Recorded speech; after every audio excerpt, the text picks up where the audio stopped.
যখন আমরা আল্লাহর কাছে ক্ষমা চাই, আমরা তাঁর কাছে হাত উঠিয়ে বলতে পারি, রব্বি ইগফিরলি ওয়া তুব আলাইয়া ইন্নাকা আনতাত তাওয়াবুর রহিম। হে আমার রব, আমাকে মাফ করে দিন এবং আমার তওবা কবুল করুন। নিশ্চয়ই একমাত্র আপনি আত-তাওয়াবুর রহিম। আবু দাউদের হাদিসে বর্ণিত আছে, নবীজি সাল্লাল্লাহু আলাইহি ওয়াসাল্লাম কখনো কখনো এক বসায় এই দোয়াটি 112 পড়েছেন। দোয়াটির শুরুতেই আমরা বলি, রব্বি, হে আমার রব, আমি যত নাফরমানি করে থাকি না কেন, আল্লাহর যত অবাধ্যই হয়ে থাকি না কেন, তবুও তো আল্লাহ আমারই রব। আমি যত বড় গুনাহগারি হয়ে যাই না কেন, আর কেউ তো আমার রব হয়ে যায় না, আর কেউ তো আমার রব হওয়ার ক্ষমতা রাখে না, বরং আমার রব হলেন আল্লাহ, যিনি আমার শত নাফরমানি উপেক্ষা করে প্রতিটি মুহূর্তে আমাকে লালন পালন করে যাচ্ছেন। আমার রব হলেন আর রহমান আর রহিম, পরম করুণাময়, অসীম দয়ার মালিক। সেই মহাপরাক্রমশালী বিশ্বজাহানের মালিককে আমি শত গুনাহ করেও আমার রব বলে ডাকতে পারি, কারণ হে আল্লাহ, আপনি তো আমার রব আর আমি তো আপনারই বান্দা। আপনাকে ডাকার মতো অজস্র সৃষ্টি আছে, কিন্তু আমার তো ডাকার মতো আর কোনো রব নেই। রব্বি রব্বি রব্বি ইগফিরলি, আপনি আমাকে মাফ করে দিন। ওয়া তুব আলাইয়া, এবং আমার তওবা কবুল করুন। কেন? কারণ ইন্নাকা আনতাত তাওয়াবুর রহিম, নিঃসন্দেহে একমাত্র আপনিই হলেন তাওয়াবুর রহিম। আর তাওয়াব হলেন তিনি যিনি সবচেয়ে বেশি তওবা কবুলকারী, এবং আর রহিম হলেন যিনি সবচেয়ে বেশি দয়ালু। অর্থাৎ আমি নিজের কোনো গুণের উসিলায় আপনার কাছে ক্ষমা চাইছি না ইয়া রব, বরং আপনিই তো সবচেয়ে বেশি তওবা কবুল করেন এবং আপনিই সবচেয়ে দয়ালু। আপনার দয়া, আপনার রহমত, আপনার তওবা কবুল করার গুণের দিকে চেয়ে আমি আপনার কাছে হাত পেতে রই।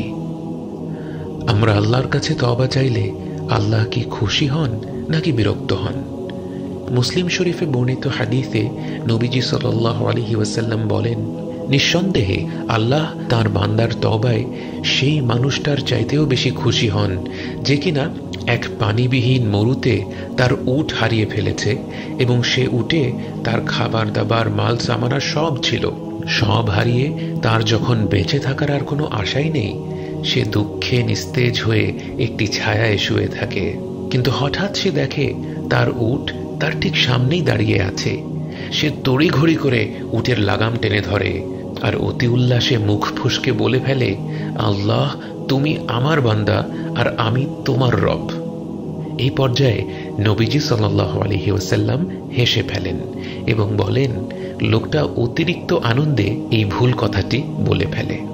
নবীজি সাল্লাল্লাহু আলাইহি ওয়াসাল্লাম এরকম বিস্তারিত বর্ণনা দিয়ে এই ঘটনাটি উল্লেখ করেছেন যেন আমরা একটু চিন্তা করে উপলব্ধি করতে পারি বান্দার তওবায় আল্লাহ তাআলা কতটা খুশি হন। এমন একটি বস্তুর কথা চিন্তা করুন যা আপনার অত্যন্ত প্রিয়।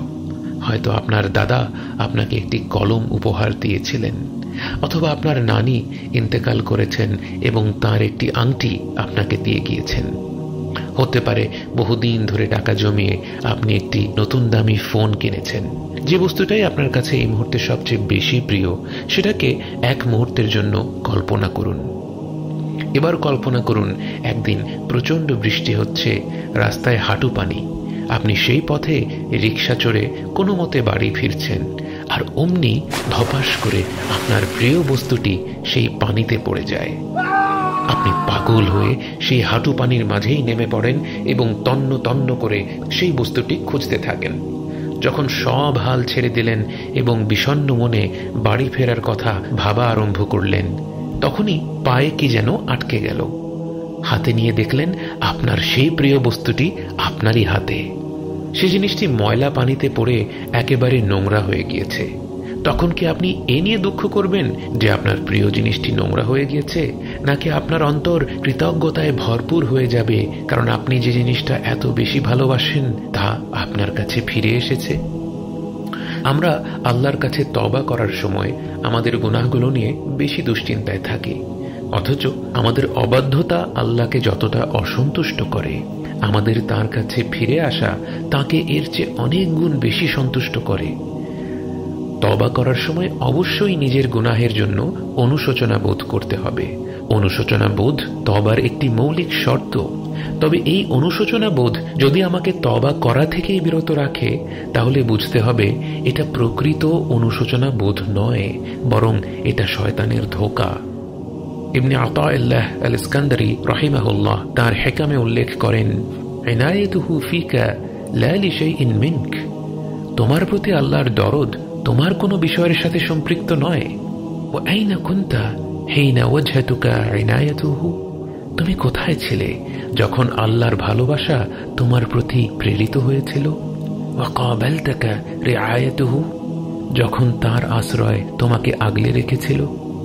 এখানে ইবনে আতাউল্লাহ আমাদের মনে করিয়ে দিচ্ছেন, আল্লাহ তো শুধু আমাদেরকে এক দুটো আমলের বিনিময়ে ভালোবাসেন না, বরং তিনি তো আমাদের ভালোবেসেছেন আমরা ভূমিষ্ঠ হওয়ার আগে থেকেই। যখন আমার অস্তিত্বই ছিল না, তখন তিনি ছিলেন এবং ছিল আমার প্রতি তার খেয়াল, তার রহমত, তার ভালোবাসা। যিনি আমাকে সৃষ্টিই করেছেন জান্নাতে অনন্তকাল বসবাসের জন্য, সেই আমি যখন ভুল করার পর তার কাছে ফিরে আসি, অন্তর খুলে হাত তুলে তার মাগফিরাতের জন্যে ভিক্ষা করতে থাকি, তিনি কি আমাকে খালি হাতে ফিরিয়ে দিতে পারেন? রব্বি রব্বি রব্বি রব্বি ইগফিরলি ওয়া তুব আলাইয়া ইন্নাকা আনতাত তাওয়াবুর রহিম।